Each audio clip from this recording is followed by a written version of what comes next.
The Army says the shooter is 28-year-old Sergeant Cornelius Radford, an active member of the military at Fort Stewart.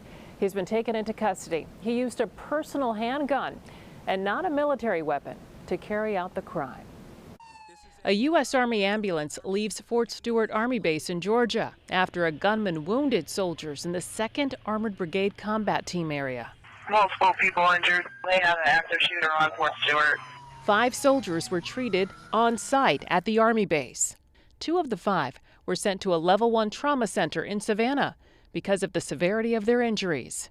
All of the families of the victims have been notified, and we're wrapping our arms around them and ensuring we provide them all the support that we can.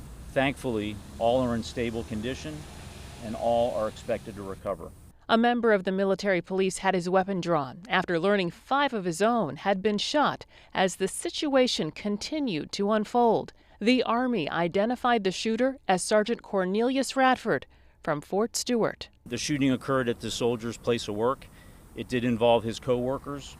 We're still not certain about the motivations. Police took Radford into custody about 40 minutes after the shooting happened. I'd like to recognize and thank our Army law enforcement and medical personnel and our partners from local, state, and federal law enforcement and emergency services for their quick response and support.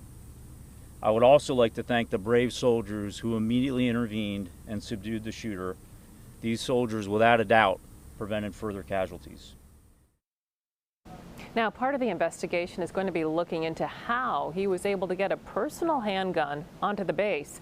The Army sergeant has had previous contact with law enforcement. He was arrested for a DUI in May during a traffic stop.